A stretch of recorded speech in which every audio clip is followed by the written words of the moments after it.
What's up guys, it's Tom here and welcome to a brand new video where we will analyze the Liverpool-Torino pre-season friendly. I will also preview the Liverpool's Premier League season and I will predict where Liverpool will finish. But guys, if you want to see a Premier League predictions video for the new season, smash the like button, turn on the post notification and subscribe if you are new to my channel. What did you think of the Liverpool-Torino game? I think this was one of the best pre-season games and one of the best pre-seasons to date for Liverpool. I was really impressed by Liverpool, and it was so unlucky for Fabinho, who missed the penalty. He wanted to be really precise, but he put his shot wide of the target. But I was especially impressed with Jorginho Wijnaldum in the first half. He scored a brilliant goal, and that's not his first goal in pre-season. So I think Wijnaldum will start against West Ham United because he just had a good pre-season. The only player who wasn't maybe on top form was Naby Keita, but that is due to the injury that he suffered when he was traveling to America. He got a neck injury and he's just getting back his match sharpness. But I was so happy with our front three. Firmino scored a great goal which got deflected a little bit, but I think it would have gone in anyway. And also Daniel Sturridge scored in the second half, which was also a brilliant finish. Really happy for Sturridge, who looks like he is on fire. And I think, considering that Liverpool, you know, only lost Emre Can but strengthened with Fabinho, Naby Keita, Alisson and Shaqiri, I think Liverpool are a lot stronger than last season. And I predict that Liverpool will finish in second place in the Premier League. Of course, my dream is to witness Liverpool winning the Premier League title. I think every Liverpool fan in the world wants to see that. But what I mainly want is to go toe-to-toe with Manchester City until the last weeks of the season. And Liverpool are actually second favourites for the Premier League title. We are 4-1 favourites. Considering that we only lost Emre Can, but we gained Naby Keita, Fabinho, Shaqiri, Alisson, and also, you know, Liverpool have pretty much two players for each position. We also lost Alex Oxlade-Chamberlain to injury, but I think Liverpool are very well equipped for the Premier League season. And my main worry is, what if Salah, Firmino or Mane get like a 3 months or a 4-month injury? That's, I think, the only way where we will struggle. And also at centre-back position, we are not at the moment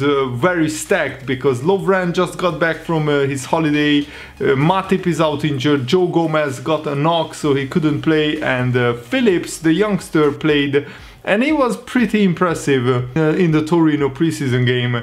So that's the main worry, that will Lovren be fit to, I mean match fit to start against West Ham, and if not, who will start at the heart of the Liverpool defense? But we have Alisson and Karius as our backup goalkeeper, so I think in the goalkeeper position we improved massively, and that was a major weakness for Liverpool. I can't stress enough how much Liverpool improved overall by getting a world-class goalkeeper like Alisson, who was really impressive against both Napoli and Torino. He actually made a couple of really good saves. Alexander-Arnold will be our first choice right back. I think Klein is a good backup player, but it looks like that Alexander-Arnold is now first choice because he has improved massively over the course of you know, last season. We have Van Dijk, Lovren, Matip, Joe Gomez and Ragnar Klavan, 5 centre-backs to choose from. Very healthy competition in the middle of in the heart of the defense. And then we have Andrew Robertson and Moreno. Moreno started against Torino and he was a little bit hesitant in blocking the cross before Torino's goal, which was headed in by Belotti, a brilliant header, but Moreno should have stopped the cross. But I think Robertson will start against West Ham.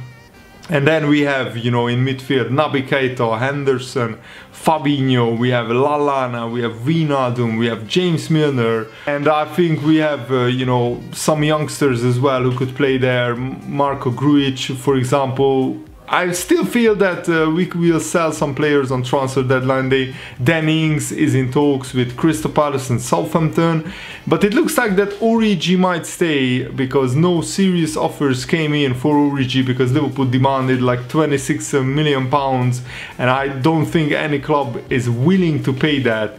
So we have Salah, Mane, Firmino up front, brilliant attack, and we have Shaqiri as the backup player for Salah. We have Origi and Daniel Sturridge as the backup player for Firmino, but we don't have an out-and-out left winger as a backup player for Mane. So maybe if Mane gets an injury, we could switch formation and play with a 4-2-3-1 formation, for example, or something like that. Xherdan Shaqiri has been like a different player under Jurgen Klopp. He has impressed me so much.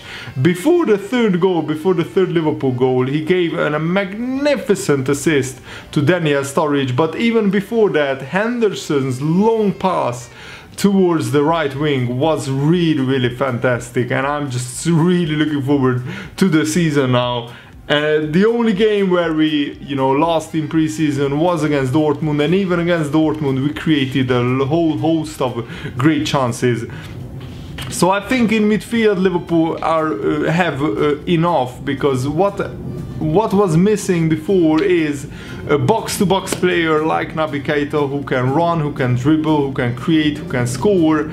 And also we really needed another defensive midfielder, an out-and-out defensive midfielder like Fabinho, who is quite athletic, who can distribute the ball well, but who can also sit back and just let the others roam. And I think one of the reasons why Wijnaldum looked so much better in pre-season is that when Wijnaldum was bombing forward, he knew that he had Keita and Fabinho behind him, so he wasn't really worried about going forward and scoring goals.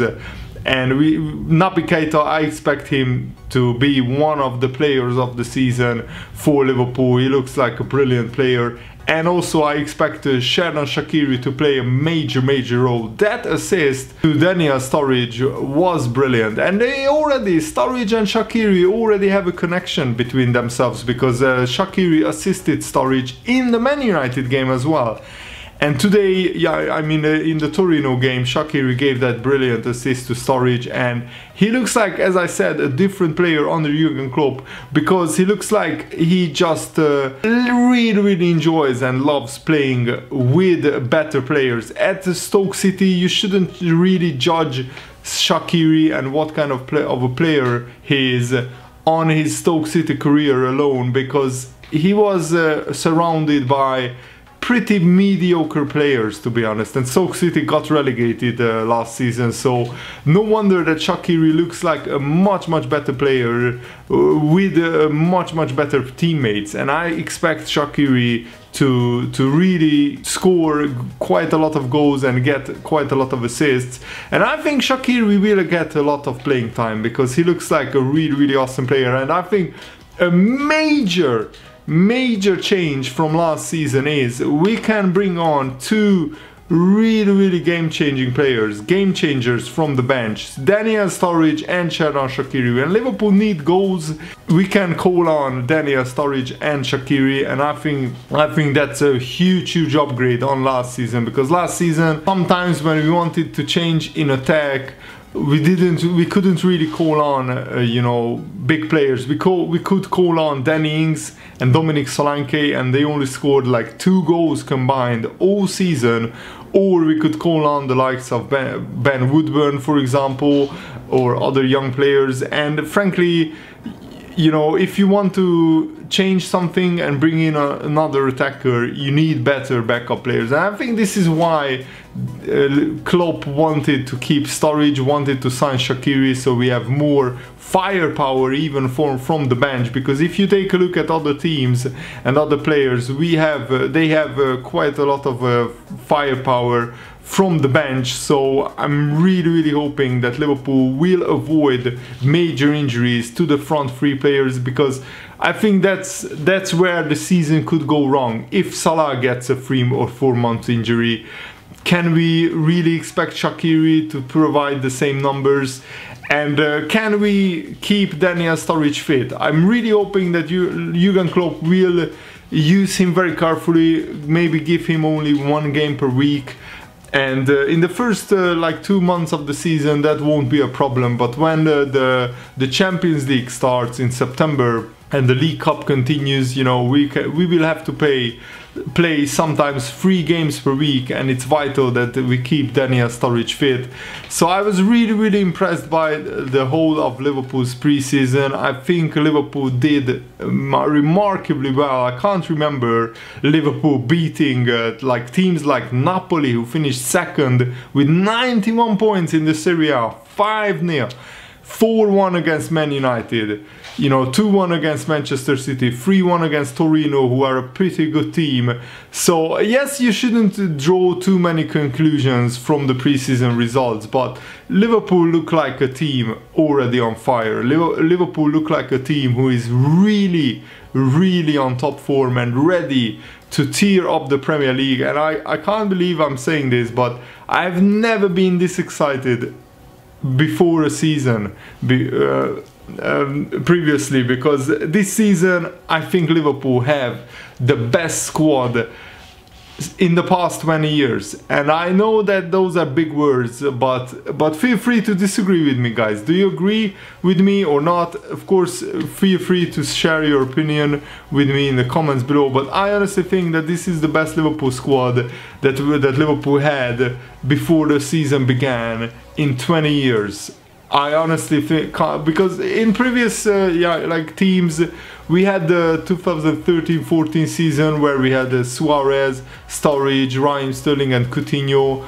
But this attack with Mane, Salah, Firmino, Shaqiri, Naby Keita, I honestly think that it's a better attack. Breaking news just announced: the Real Madrid and Chelsea have agreed the transfer of Thibaut Courtois. Courtois signed a big contract for the next 6 seasons, and also, you know, Kovacic will go to Chelsea, and Chelsea will sign Kepa, the Athletic Bilbao goalkeeper, for £72 million. His €80 million release clause was paid by Chelsea. So Kepa, who I'm not too familiar with him, I will be honest, he's a pretty unknown goalkeeper for me. Even though I follow the Spanish league, he hasn't stood out for me as one of the top goalkeepers in Spain, but he is a talent. He's a I think 3rd choice in the Spanish national team now, so he's definitely a talent, but he's a pretty untested goalkeeper if you think about the Premier League. So it's a big gamble by Chelsea, but Courtois desperately wanted to leave.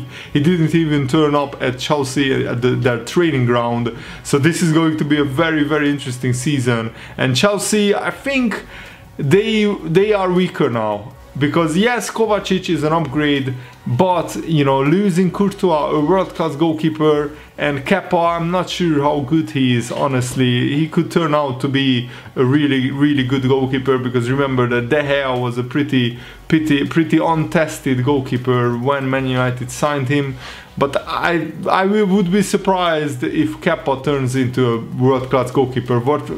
And Chelsea are doing a big gamble, paying £72 million for him. So let me know what do you think about this in the comments below, and I really hope that you guys enjoyed this video. Leave a like if you did. Thanks for watching. See you later, guys.